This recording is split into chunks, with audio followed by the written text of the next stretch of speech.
City Comic Con. How's your Saturday going, guys?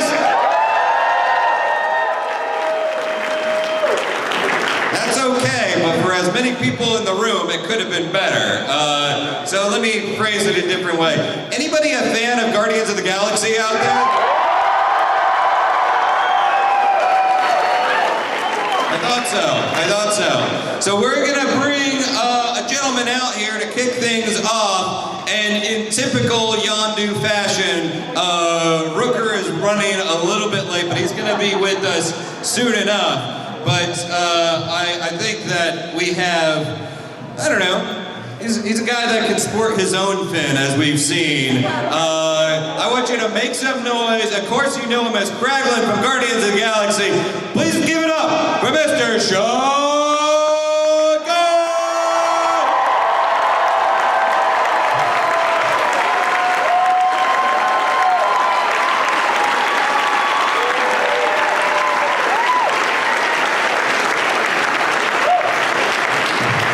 What's up, Motor City? You guys are really lucky to have this time where Rooker's not here. I think it'll make it much more exciting for everyone. Well, you know, we'll actually have a moment to speak in complete sentences and whatnot. But That's correct. Yeah, exactly. If you like coherent, This is the panel for you. Well, first off, hey, just congratulations on Guardians of the Galaxy Volume 2, of course. And as well as the Falco Experiment, as well as Gilmore Girls. And I mean, that's sort of an opening question. It's kind of fascinating that, you know, Comic-Con is a place for all kinds of fandoms to mix and match and everything. Were you surprised when you started doing these shows when there were so many Gilmore Girls fans at Comic-Cons? yes, I was. And they're out there, though. Yeah, I mean, there's lots of, you know, that's the thing that's weird about Gilmore Girls is that it has a similar, you know, enthusiastic fan base to any of the, you know, sci-fi fantasy stuff. It's pretty cool. Yeah, and I've certainly, it's funny, I kind of gauge it, and I see a lot of people out there that are showing up for Gilmore Girls as well as Guardians. I see some Gilmore cosplayers. Really? Yeah. Yeah. That's Luke usually. But. Well, you know, the thing I really loved about Guardians of the Galaxy Volume 2 is, I grew up a nerd, I grew up watching these movies, and obviously I've been watching going on 10 years of this modern superhero run, and I can say that this is, I think, my favorite of the superhero movies of this like new era. This is like a really great movie. Mine too. I mean, what do you attribute to that? Because it's a sentiment that's being echoed a lot out there. I mean, there's so many different factors that contribute to the success of the Guardians movies. I think that, you know, first and foremost, the people that are making the movie, the filmmaker and the actors and everybody, the producers and the crew and everybody, really put so much of their heart and themselves into the movie. I think it's important when you're working on a project like that, when everyone really believes in the story that you're telling. And I know that we all do. So we treat the material with a lot of reverence. And I think it all kind of starts from there. You gotta have a great story to tell. My brother James is a great writer, and I think you know, that's part of it. I also think that Guardians isn't afraid to be ambitious in terms of how many people it appeals to. A lot of times when you have a movie that's called a family movie or a big tentpole movie, they seem to get watered down a little bit because they're trying to be everything to everyone, and it's very tricky to you know, to create work like that. But you know, I think Guardians has managed to sort of walk this line where it really is enjoyable for kids and for, you know, all ages, and you know, adults don't reluctantly take their kids there. They enjoy it. Yeah. And I think that's a big part of it as well. And you know, there's so many things, and also the marketing's great. Like Disney and Marvel do a great job of making sure it gets to the eyeballs of the people that want to see it. So I don't know. I think there's a lot. Yeah, I mean, yeah, sure, the marketing is great, but it does succeed, I think, largely because it's a show that, or a movie that can show spectacle and embrace spectacle, but also have that heart and have that kind of, that real connection between characters. So, marketing's great, but the movie... No, I don't mean that to suggest that it's like just marketing, but I think that particularly with the first movie, when you're dealing with characters that nobody really knows, you know, like sort of, selling those characters in the right way of what they, you know, what they really are, I think can be tricky. Mm-hmm. You know? And I think a lot of people did a good job. Well, for Kraglin, did you, in the sequel, you kind of had to flesh out this character more, like he suddenly had a lot more to do. Oh yeah. Was that kind of laid out by James? Like when did he sort of give you a heads up that, okay, you know what, you're gonna have to do more as Kraglin, you're gonna have to really develop this character more? He in July of 2015, which was after he had been working on the script for close to a year, you know, things were starting to get pretty well set, but that was still 2 years ago. Mm-hmm. And he sat me down at my parents' lake house. It was there. We were all together. It was my parents' 50th wedding anniversary, and my brother and I just sat down, and he told me the whole story of Guardians 2, and with a couple of minor exceptions, it stayed exactly as he described it to me. And it was then that he told me all of the new stuff that I was going to get to do as Kraglin, which was super exciting, but I also knew I'd have to sit on it for 2 years. Yeah. I couldn't talk about it with anyone, you know, which was pretty funny. But I was really happy about it. But you also kind of never know, from my perspective as an actor, it's like you never know what's going to end up in the movie. I mean, it's true that what he told me 2 years ago ended up being the story, but I didn't really know that at the time. I thought, well, so much of that could change, you know, and they could cut the tag at the end. They could cut this scene or that scene. So it's been a pretty cool ride seeing it all sort of happen as he told me it would happen, and see everything stay in the movie. Yeah, and you were actually doing still double duty as the Rocket stand-in. So it was essentially like having. Well, I'm not a stand-in, but not a stand-in. I play Rocket on set. So I actually get down on my hands and knees, and I get my job essentially is to get my eyes to where Rocket's eyes are, so that when the other actors are acting, they have a face that they're looking at. They're looking at eyes and not a tennis ball or a stick or something like that. And then the visual effects team then takes my performance and uses that as an outline sort of, or a draft for Rocket's physicality and how he's moving and where he's looking and how his face is moving and things like that. Has Bradley Cooper ever expressed thanks for that? All the time. Yeah. From the very first movie, he was very. He's always been very generous about saying how much of the work is already there when he gets into the booth. That things are sort of set up for him. You know, I think the main takeaway is that it takes a team of people to create Rocket.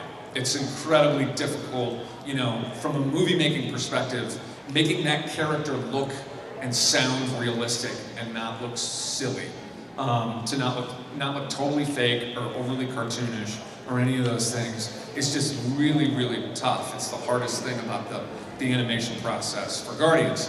So yeah, it takes a lot of us to kind of come together to make that work as well as we can. And it really is a testament to that work, because we view Rocket as a true character, fully fleshed out character, and it's excellent. So let's go ahead and throw to an audience question. Hi. Sounds good. They're already sleeping out there waiting for their questions. Hello. Hi. Hi. Thanks for coming, by the way. Thanks for having me. Yeah, I just wanted to know if Kraglin as to what the first song on it would be.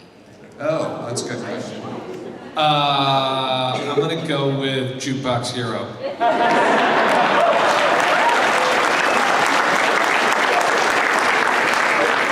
Thank you. Thank you. Wait, I actually have a question about your t-shirt. So is that already on the market, or did you make that yourself?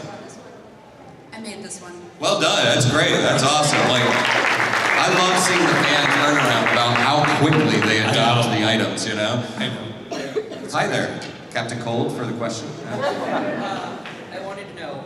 Whoa, watch where you're pointing that freeze gun there, buddy. Wait, hold on. Before you ask, I want to say real quick. I thought it was funny one time.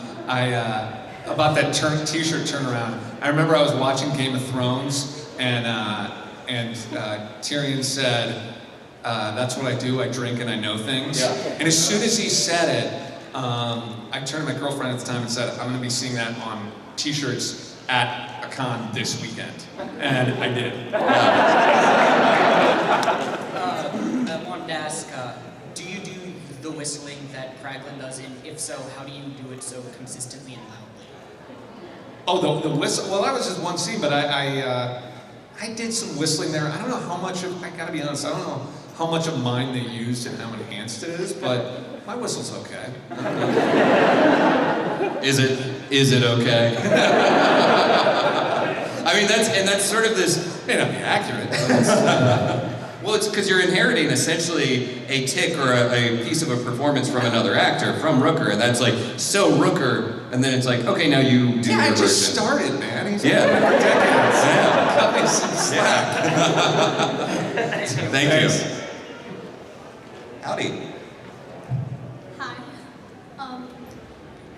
What is your favorite scene in Guardians of the Galaxy Volume 2? Favorite scene? My favorite scene. You know, I guess I don't need to worry about spoilers with this crowd, right? I think we're safe, yeah. I really like the funeral scene at the end of the movie, and kind of the aftermath of that into the ending. It's just like really good, powerful, emotional stuff. But you know, I don't. The truth is that I don't think in terms of having a favorite scene. Like I don't really work like that, but I end up kind of loving them all for different reasons, you know. Thank you. Thank you. Thanks. Hello. Hello. Oh, I see. They ask you guys to sit down so that you don't get in the way of people. Is that what's going on? So it's like, so they're not blocking. It's very considerate of them. I've never seen that at a convention. All right. My question is, who is your favorite MCU character that does not appear in Guardians of the Galaxy? I've always been a really big Silver Surfer fan. He did not, to my knowledge, appear in Guardians of the Galaxy. So I'm gonna go with that one. Thanks. And yet, he very well could at some point, I'm sure, yeah. It's, hello. I can't believe no one else thought to ask this yet. There's a lot of talent in that funeral scene that you mentioned. Does that indicate a possible Avengers prequel? So I'm gonna stop you there because, I mean, he can't really answer anyhow, but no one can answer that. What about, yeah, I wouldn't know any of that stuff. I don't know, you know, I rarely know what is in the works as far as Marvel goes. I do work closely with Marvel on the stuff that we're working on, but as far as future projects, I never know. Hello. Hi. I'm going to shake it up and ask a Gilmore Girls question, just because I... Now's the time because Rooker's not here. Although, just so you know, this is true, Michael Rooker is probably the single biggest Gilmore Girls fan that I know. Take that to the internet. Yeah, he loves it. He can't get enough. So, the character of Kirk, in like the first 2 episodes, he was a character named Mitch, and then he became like a reoccurring character. So, like, how did Kirk come to be such an important part of the show? Like, how did that happen? Well, what happened was I did the first episode of Gilmore Girls. The character's name was Mick, but he was just the DSL installer, which dates both me and the show. And then, you know, it was just supposed to be a one-time thing. But they kept asking me back. I guess Amy really liked my performance, and she kept having me back to do more stuff. And then she thought she was giving me a name for the first time, not realizing that she had already given me a name. And so I just, you know, it wasn't like it is now where you write the whole season before you go shoot it.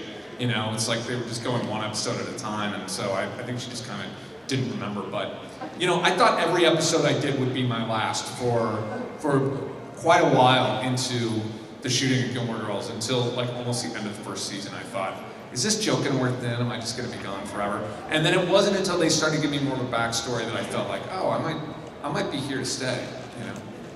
Thank you. Thanks. I mean, because fans pick up on every kind of detail and minutia, is there some sort of like either fan fiction or in-universe explanation for the name change or anything that people have speculated on? I don't know, but you know what? I mean, Kirk does say that he has 12 brothers and sisters at one point, so it's possible that it could be a, you know, some sort of a twin or just a very closely resembling sibling of his, you know? I think that's conceivable. But the truth is she just forgot that she gave it. Hello. Hi. I was wondering, how are you able to set away the differences from being an actor and a brother? Because I know James is your brother, but how are you able to, like, how am I able to sort of separate between... Yeah, like separated, like on set. Between being his brother and being his lackey? Yes. Being his circus monkey? I don't. I don't distinguish. You know, the truth is that, like, I love working with my brother. We've been working together in various capacities since we were kids. He started killing me in movies when I was very, very young, and I'm just glad he let me live in the right one. But yeah, no, we're brothers on set. We joke around, but for the most part, we're both super. We're both pretty much perfectionists in terms of how we work. I'm a very technical actor. I'm very precise with how I work, and he's a maniac. He knows everything that's going on in the movie at all times. It's all in his head. So we actually work really, really well together, and we have a shorthand for communicating that we've had since we were young. So there's really no one I'd rather work with than my brother. Thank you. Well, I'm curious, you know, the music, you know, somebody already mentioned what would be on Craiglin's playlist, but the music of these movies, it's so inexorably linked to the story and enhances it. So out of sort of these soundtracks, what were the most often played kind of songs in the Gunn household? What's like when you saw that he's putting these songs in the movie, we're like, oh yeah, of course he's gonna use Brandy or whatever. Yeah, I mean, well, we're really big music fans, particularly James and I and a couple of our other brothers. There's 6 of us, by the way, in my family. And we love all different types of music, and we've always been people who are like crate diggers, you know. We will dig back for all different types of genres. So I was familiar with all those songs, and I'm not surprised that he loves them, but I kind of have a special spot in my heart for Lakeshore Drive, which is the song in the new movie by Aliota, Haynes, and Jeremiah, that mega band.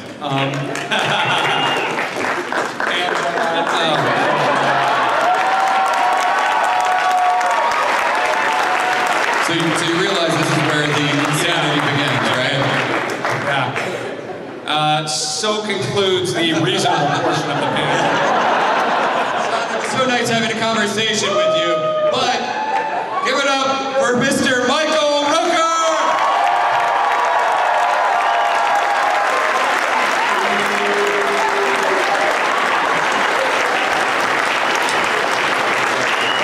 What's up? I was gonna just be behind him and go like this when I thought you should get applaud. And then like, boo, you know? That would have worked. I thought that would have worked. Did you guys know I was there?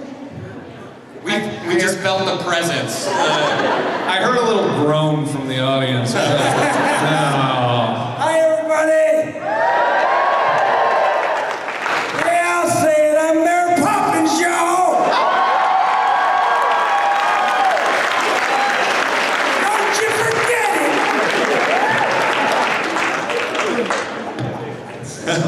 Oh, and there we go. There's actually a Mary Poppins Yondu cosplay.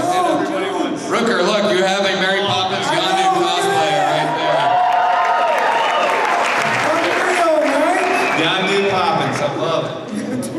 I need to get a photo of that later. That's great. Pop-Tarts made up after a while, you know. Mommy, I want a Yondu Poppins.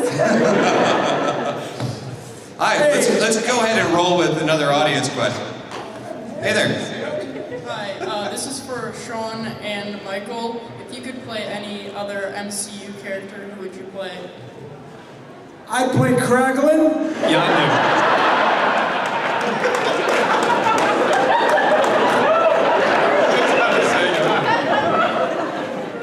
Thank you. Good question. Good question. I play Yondu because the actor who plays Yondu now is one of the weaker Sucks. elements of the MCU. Totally sucks. Actually, let me ask you, Rooker. When did we were talking with Sean about when kind of laid out the Kraglin story?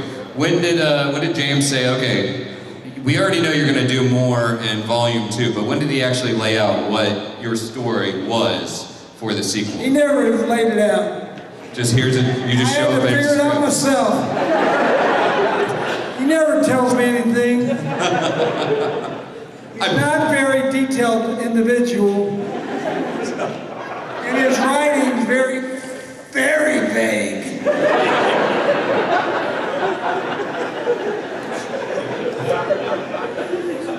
We're talking about... Never mind. Well, there you go. There's your response. Hi there. Hi, why did Yondu have to die? Because Star-Lord and Yondu could have just kept on switching masks. I know it!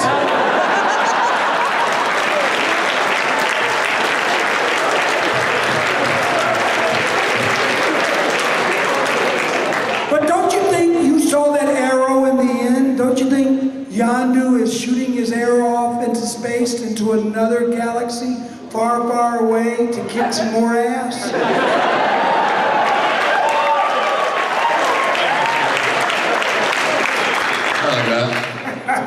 Thank you. I just find it so surreal that this young person and a lot of young fans out there are now looking at Michael Rooker as like the teddy bear. Yep. I'm a teddy bear. I'm just processing that a little bit. Yeah. Well, better yet, Michael Rooker as the new Mary Poppins. In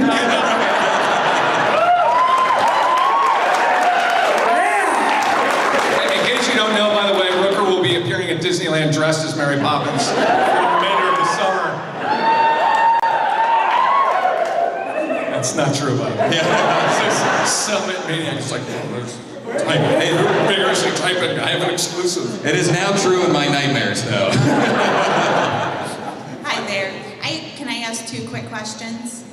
The Oh first boy, one. here we go. Is this a 2-quick question person?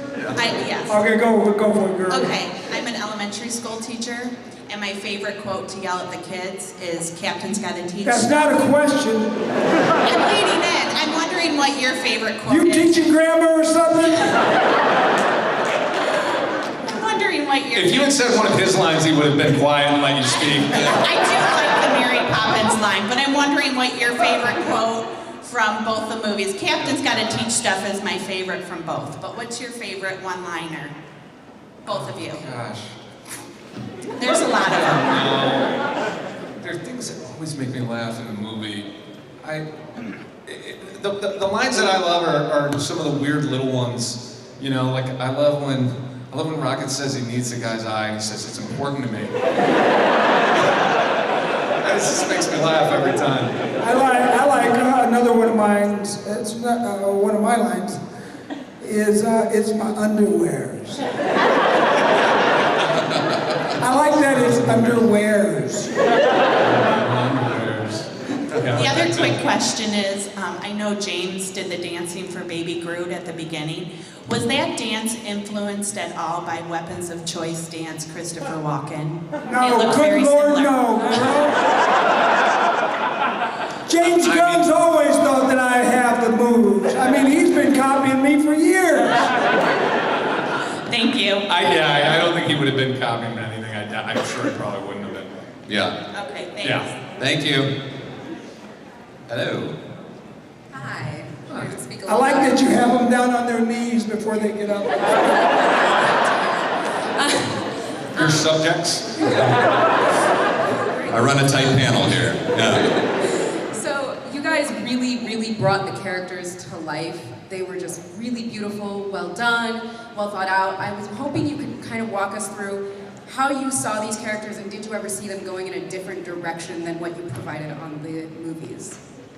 No. I don't know. I never really have it all figured out in the beginning. It just sort of as you go along, you got a basic understanding. You have a script. So you have your map, right? And then it changes as it goes along. I mean, and then it just sort of starts developing. And before you know it, you're in your hotel room going like, "Ow, shoot, I should have done that.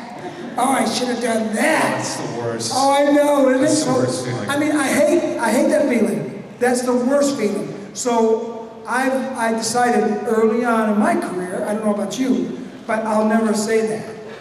So whatever happens on set, on the day, is the way it's supposed to happen. Period. Yeah, I mean, when I'm at my best, I think that way, but sometimes it's hard. I'm always at my best, at the bottom. You know what's funny? It's like Kraglin, I didn't really quite know who exactly Kraglin was until Neither did I. Until I saw the first movie, because we played around with that character a lot when we shot it. And we had him sort of we did more takes where he was a little bit more of a maniac and he was like cackling a lot and stuff. Sort of a bathroom. And we weren't sure if we were going to use it or not. And then they ended up just not, that stuff didn't work so well in the first movie. So they cut him to be a little bit more of like a soldier and there was still some comedy elements. So it wasn't until I saw that then I was sort of more ready to do the second movie. Thank you. Yeah. Actually, and Sean was speaking to this a bit about being directed by James, but Rooker, I'm curious, what do you think he gets out of you? What do you think James gets out of you that maybe other directors don't?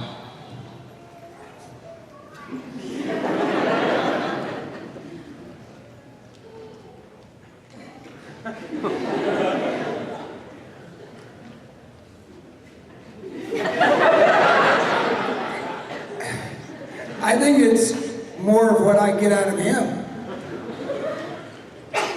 Go on. Go on. Do go on. Well, I think he, as a director, sometimes vicariously lives a little bit through some of the crazy shit that he has me doing. I mean, I don't think of all this myself, but I got a good say in it. He never kind of knows what he's going to get. He directs me and he tells me what he wants me to say sometimes, and then it just comes out different sometimes. A lot of times actually it comes out different. But it's just sort of like when you're in there, this refers back to the same question. I never ever want to be in my room and go, oh, I should have done that. So whenever I'm on set, I just do that. Yeah. Whatever it is that pops in my mind is what's coming out of my mouth. Whether that's the line that's written, or that's the line we've rehearsed, or whatever. I really don't much care about that. All I care about is what is going on in that specific moment. not what we rehearsed 3 weeks ago and what we settled on. I'm never settled, and I don't think we should ever be settled. You know, on set, action, and you just go, baby, you just go. And most directors, and James is like that, he wants you to just do it and make it honest and believable and make, well, sometimes make it make sense, but with me it doesn't always make sense until later. You know, sometimes it makes sense later on in the movie, or it makes sense because I did something else early on in the first movie, that kind of stuff. I don't know. Did that answer the question? That's actually, that was a true answer, Rooker. Like, I don't usually do that kind of stuff. I'm really sorry. I didn't mean it. You guys have seen a unicorn here today. I really didn't mean that. I'm sorry. I had stopped paying attention just out of habit.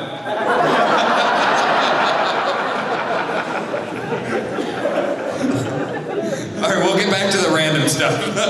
Let's take another question. This is for a question for Michael. What Marvel character is your favorite instead of not including Yondu?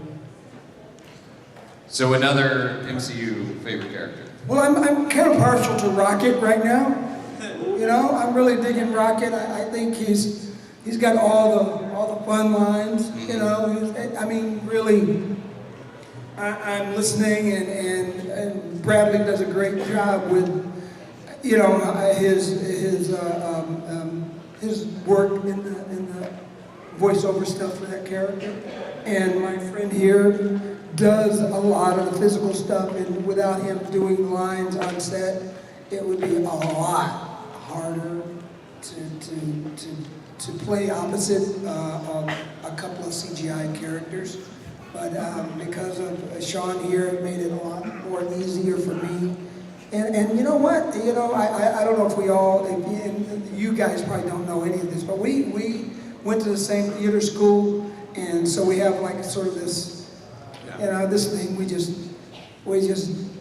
you know, do it, and it's cool, and it works good, and we're a bit opposite, but yeah, you make more sense than I do. I don't know. I mean, I think that it's one of the cool things about acting is that I think that I love working with Rooker, and I think that we work together really, really well on set. But our process of how we get there is very, very different. I think that anything that we do to prepare to be there can be very different, and that's what actors are like. And then so finding a collaboration with people who have different processes is I mean, that's the job, that's the task. Yeah, I stopped trying to explain my process to people because, I just don't. Yeah. I don't do that anymore. Well, when did it kind of click into place, though? Because you both have done a lot of movies. You've been out there a long time. So when did that process click as far as like, oh, this is how I do it. This is how I find my character. Yeah, because in the beginning, when you get out in the real world after school, you actually, I actually tended to listen more. Like to the directors and stuff like that. And I kind of vaguely listen now. But you know what I get is when they say something that clicks for me, that's all they need. It could take one word, one little phrase, and that's it. I got it. You don't have to explain anymore. And all those, in the past, I would just still listen. Now I'm like, got it, thanks, see you later. Yeah. I don't want to hear anything else. I just want to, I got it, I know, I got it, let's get it. So it's like confidence. Once that confidence of your job kicked in, then you're just like, all right, I'm going to do me. That helps. Yeah. And it's not, it's not like you're doing you. I'm not doing me. But, no, but... I mean, but we all have, seriously, we all have our own way of going about it. And that you trust your instincts, hopefully, and for me, they've been going pretty well so far. So I'm not gonna try to fix something that ain't broke, even though it is broke. It's a broken way of doing stuff. Well, I think it's but really... I don't want to fix it because it works already. Yeah, and I think that's a good point too. And it's that, you know, when you do it long enough, when you first start acting out there in the world, you're just more aware of what you're doing. You've just gotten out of school, and I think the way he put it is interesting, but it's true. You listen more, you take in more. There can be too many cooks in the kitchen, you know, when you have your training and all that stuff. But as you go on and you start to really work, it becomes a type of intuition. And I think that getting there where you're really not thinking about what you're doing to prepare or anything is really the goal, sort of, ultimately.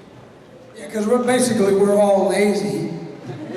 And the less work we do to get to where we need to be, it's way better for me. So we got about 5 minutes left. So what I want to do is burn through as many of these questions as possible. So keep it short, and we'll try to lightning round. All right.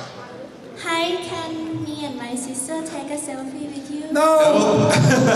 Sorry. Come to the tables, baby. Come to the tables. Go see them afterwards, we're okay? at our tables all day. That's what we're doing. After this, we're going to go back to our tables. Yeah, right We'll be there. We'll be waiting for you. I want to see you all. Okay. What the Thank hell? you. Hi. Hello. Michael, I'm wondering what it's been like to transfer from your old work with like Henry, Portrait of a Serial Killer, to like this Comic-Con scene when you got in Walking Dead and Guardians of the Galaxy. Like, what's that transition been like? Like, has it been weird? I don't really care about it. I don't even think about that kind of stuff. Do you like this whole? Yeah, Like where you I love it. I love meeting new people. I've always been very interested in media. I could walk down a complete unknown part of some neighborhood and meet and talk with anybody on the street. So I've always been like that. Yeah. So even with Henry, is a different role. You know, he's more introverted and stuff like that. But all this other stuff, this is all more somewhat pop culture events, and you know, I've always been very, very good with everyone that I meet. It's not a big transition. Yeah. Cool. Thank you. Yeah. It doesn't feel like a transition when you're inside of it. You just kind of chase the Yeah, and you one just things are differently and do it. successful. Yeah. It's a celebration of the work that you're doing and the work that we're enjoying. You know? Well, yeah, I mean, I get recognized a lot more Yeah. now and stuff like that, which is kind of cool, and it's cool for people who recognize me, and I get off by seeing their faces. Well, yeah, some of them turn It's the other way. really uncool for other ones. Are you kidding me? Hi, honey, go ahead. Can someone help her with the mic? Thank you. Around what % of your lines are improv? What % of your lines are improv, sir? What percent? 2. 2%? Very, very little of Guardians is improvised. It's like most of the lines that are improvised by my brother from behind. He's throwing us new lines from behind, from the director's chair. And then we get inspired by his line and change it into something else, and then he'll get inspired and say something else, and it's really cool that way, because it's kind of a run by improv. Right. Kind of thing. Right. But there aren't any scenes that are really just improvised. So it'd be like, eventually we can sort of go off script and add new ideas, but it's always pretty much going to be after we've gotten the scene as scripted somewhere. We will have those lines, and then somewhere in that the script is sort of he gets what he needs, and there's a script supervisor that was very pretty strict, and I think I always thought when we were working, Gunn was way less strict than our script supervisor, but that's not his job. His job is just to watch and making sure, that he's believing what's going on. Yeah, get what you need, then And tweak he it. really gets into it. I mean, he's like watching it like he's enjoying the scene. He's really digging it. And so our script supervisor is usually the person that sort of keeps us on track so we don't go completely way somewhere else. All right, we got to lightning round these people. Okay. Come on. I'll show you how to do this lightning round. Julian's gonna kill me, but right. Come here, boy, I'm gonna light it down you. What's your question? Make it yes, no. This is a question about The Walking Dead. Go ahead, ask. After you saw your hand or arm off in the first season, did you know you were coming back? Yes. How does it feel to have like 2 epic deaths after being... Yes. After your film in 1993 with Sylvester Stallone, Cliffhanger, how was it working with him again in Guardians 2? Yes. I have a question. Yes. Big fan of Gilmore Girls. Yes, I love you.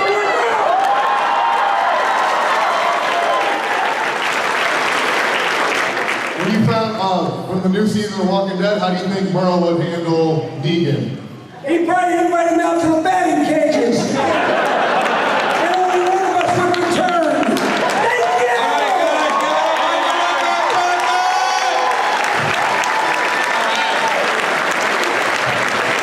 We are going on to our tables. Get your little butts out there and have some fun.